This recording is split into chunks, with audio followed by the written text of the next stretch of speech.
Hi ladies, Ashley here from Glow Body PT, and today I'm going to give you my follow along routine for ankle mobility. So the number one issue that I see with women squatting is that heels are coming off the mat.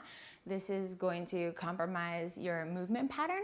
So we need to make sure that in order to achieve a really deep squat, which is going to maximize the most amount of compound muscles, we need to be getting really, really low, but also with good form so we're not injuring our knees or back in the process. So we're going to start by doing a simple wall test, and this is going to show us, do you have any ankle mobility issues or are you already good to go?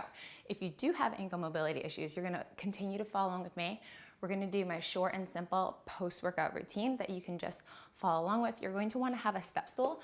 Doesn't need to be this tall. This is just what we have at home. You can also use a chair or a bench, a park, like playground equipment, and you're going to want to have a weight. This is 20 pounds, which is about 9 kilograms. It can be a little less than that. That's just fine. And then have a yoga mat, and that's all you need. And then for our wall test, I use a ruler, but you really don't need one. So we're gonna start over here at the wall. You don't need a lot of space. First thing we're going to do is check your ankle's range of motion. It's really nice to do that with a ruler because then there's no tricking yourself or trying to say like, hey, yeah, my range of motion is better than it actually is.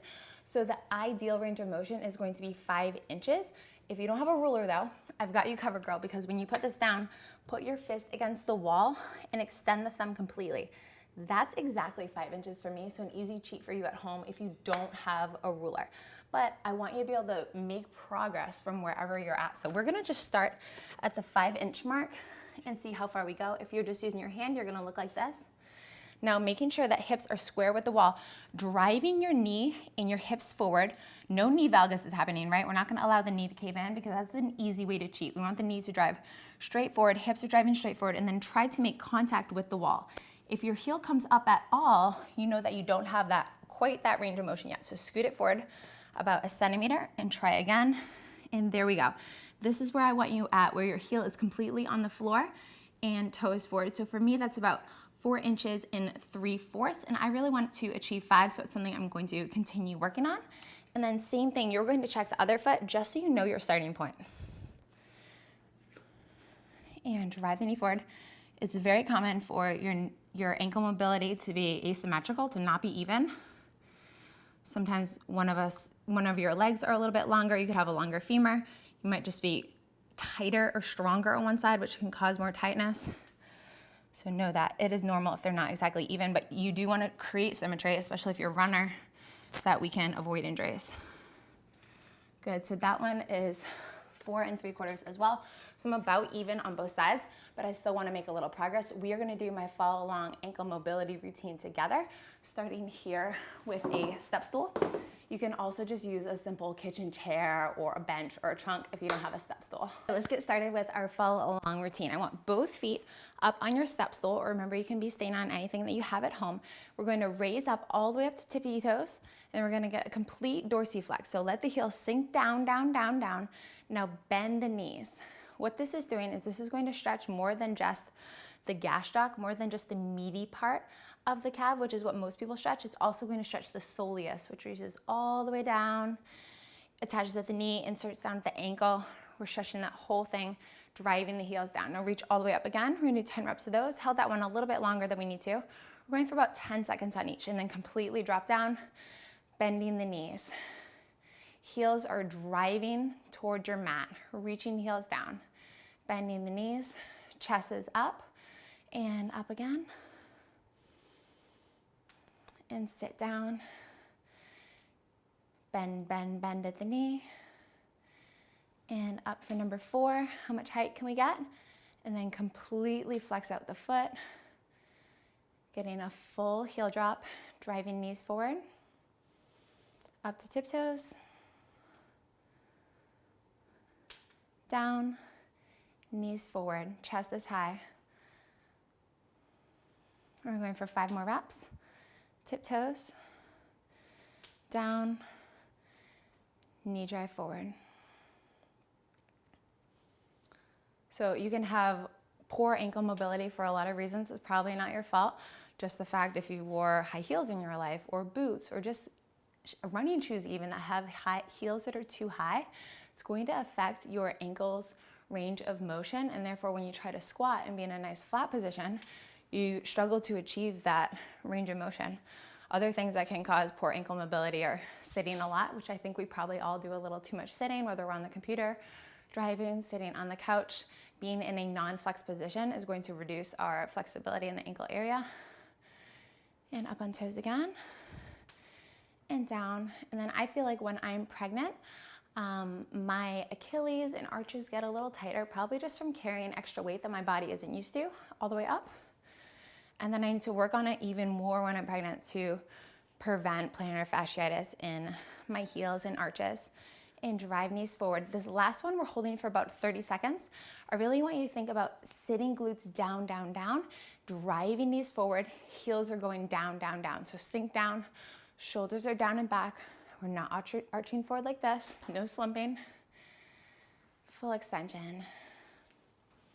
10, 9, 8, 7, 6, 5, 4, a little deeper, 3, 2, 1, and relax. Step down off that step stool. Next one, you can use a bench. I like doing this if you have a workout bench, but you can also just use a higher step stool or your kitchen chair. We're really going to go into a deep stretch. You might feel a little bit in your hip flexors, but we're definitely targeting your ankles. So put your toes towards the back of whatever you're on, whether it's on a bench, because I really want you to be able to grab underneath it, underneath your chair, your step stool. We're going to drive knee forward, forward, forward as far as you can go. Back leg is going to come back, and then gently push down. Using your upper body weight, we're not pushing our whole body down into it, just adding some nice pressure.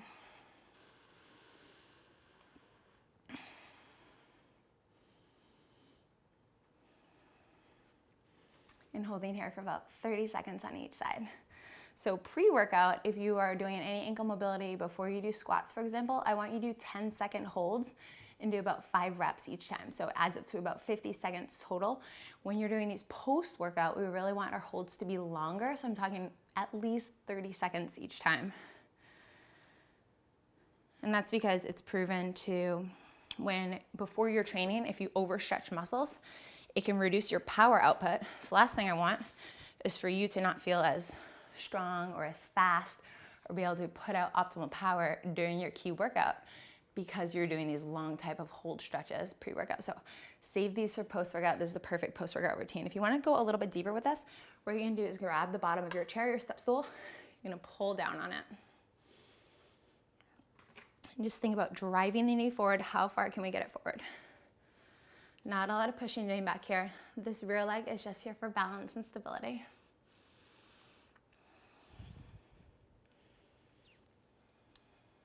About 10 more seconds.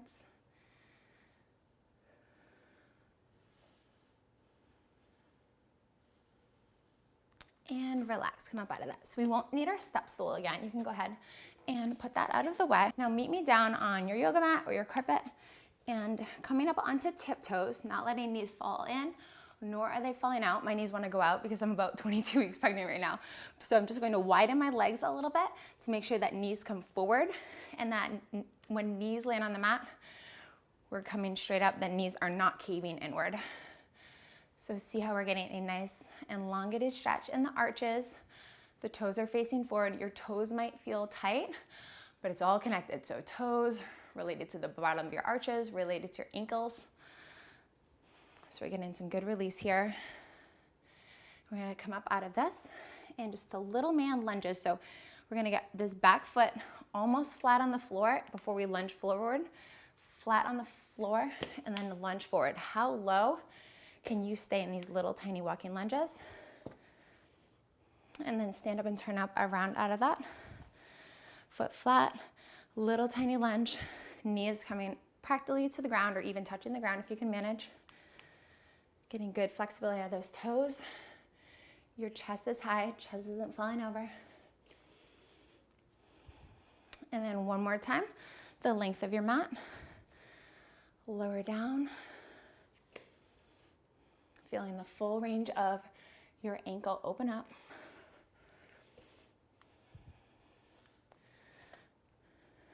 And all the way back.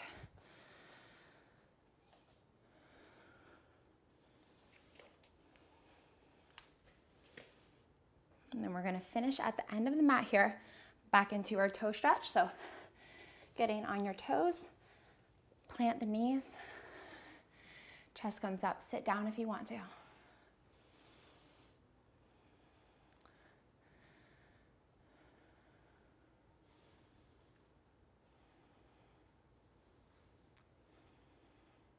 So you're working through discomfort right here. This is going to help you improve that ankle mobility.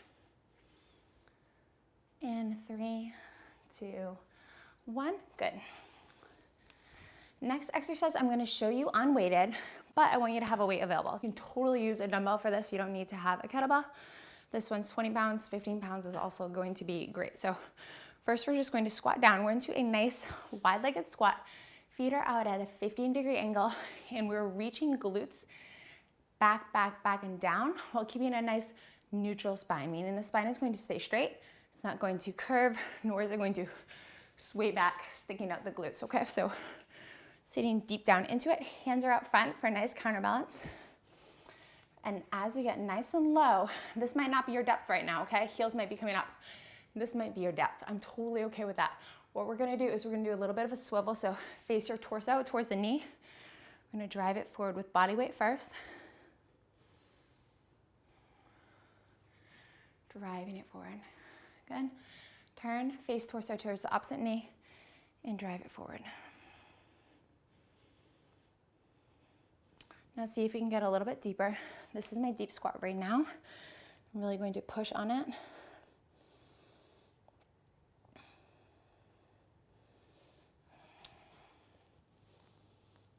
And we're going to stand up and do this again with our weight.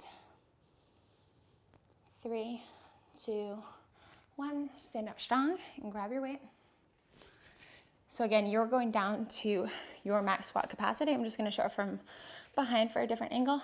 So we're going to reach glutes back, back, back, back, keeping spine nice and neutral. Place the weight on your knee, and I want you to lean forward. You're only leaning forward as far as this heel stays to your mat.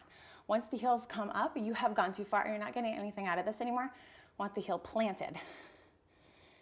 Knee is driving forward. You have a heel that is drilled into the ground. And same thing other side. So notice that we're shifting our body weight a little bit here.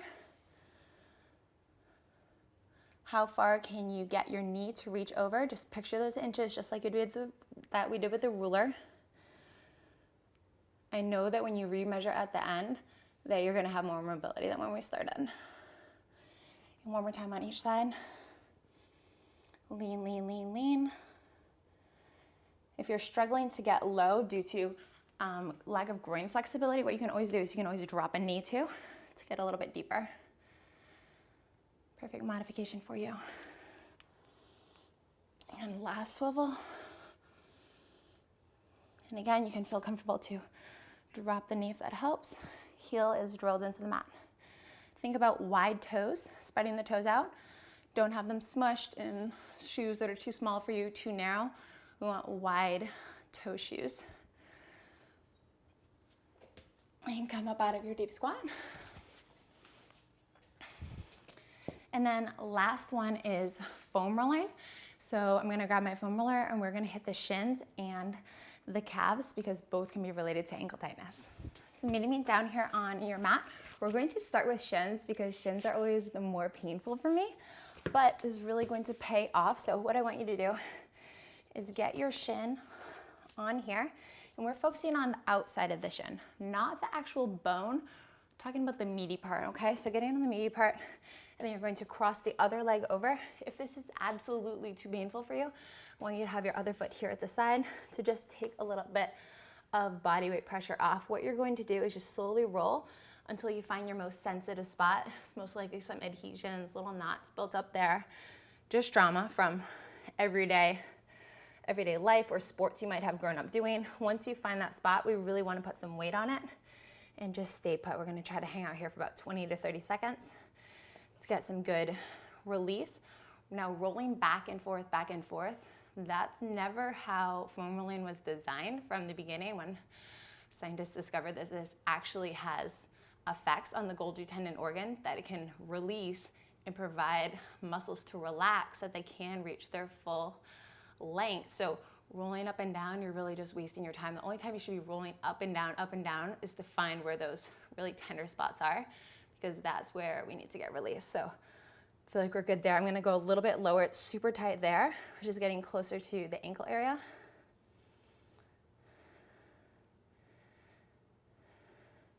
And then other things that I would love for you to be doing at home in your everyday life is to use a half split foam roller. And I have this in the description below, and it's on my website under Ashley's favorite products. That's where I have all my stuff. They're really cheap. It's like this, except it's high density and it's just half of it. So split down the middle the long way. We're gonna switch shins. Split just like this. I want you standing on it while you're brushing your teeth in the morning, and then while you're brushing your teeth at night for 2 minutes, twice per day. As you do that, your toes are going to reach up and over it, and you're gonna drop your heels down to the floor.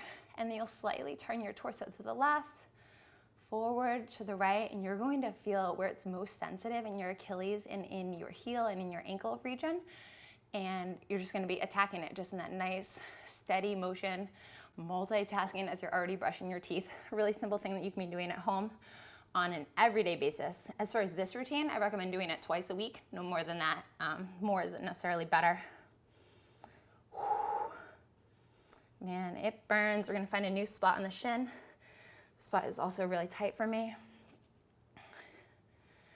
Get some good release here.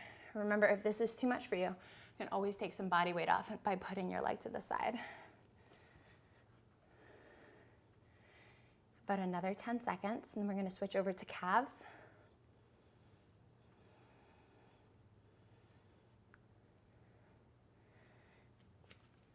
Good, and release. So for calves, I really want just one leg on your foam roller at a time. Let's start all the way at the top of the calf. We're gonna roll down and just figure out where you are most sensitive. Maybe in the center is your most sensitive spot. Maybe you need to lean a little bit inward, or maybe for you, it's a little bit outward. For me, it's always on the outer part of my calf. There we go, got it. And something else that I would love for you to be doing in your everyday life about twice a week is to practice your deep squats. So you're not going to get better at squatting deep unless you practice it. So something that you can do is while you're bathing your toddlers in the tub, sit down in a nice deep squat and hold onto the tub to use it as your counterbalance. You can literally just hold on, lean back. You're not wasting any time. You're in the bathroom anyways. And you can get that done. It also works really well just on the edge of a door frame. You can hold on to a door frame, any pole, anything that you can hold on to in which you're going to keep your heels nice and flat and get more depth than you could have achieved on your own without holding on to something. That's a win. It's going to help you make progress. Just make sure you're not leaning back so far that your glutes aren't heading straight downward. We're gonna go a little bit lower and hold here. To increase the intensity, add some weight by putting your top leg on top. Now, one caveat, foam rolling for pregnancy, if you have a high tendency for varicose veins, it's not recommended. So skip it during pregnancy. If you have a lot of varicose veins or you know that you get them really easily, skip foam rolling during pregnancy, but otherwise, completely safe. All right, last calf. This is the last exercise of the day for this routine. Find your spot right there in the center for me. We're gonna add some weight and hold. Also getting a little tricep workout in here too, right? And then after this video, I want you to go ahead and remeasure. What are your inches or centimeters now? How much improvement did you make? And then go ahead and let me know in the comments, was this video helpful? Are you making progress? Are you keeping up with it and trying to do it about once a week or twice a week or every other week? And just let us know how your progress goes. I'd love to hear from you. And release. If you like this video, it would mean so much to me and my channel if you could give me a thumbs up and press subscribe. I would just love for you to join me because I give you so much free content that I don't want you to miss out on anything. And I feel honored as a trainer to have you as part of this Glow Body PT family. I hope that you'll come join me on Instagram and on Facebook, and that you can just message me so we can get to know each other better. I love you ladies so much. See you next time. Bye.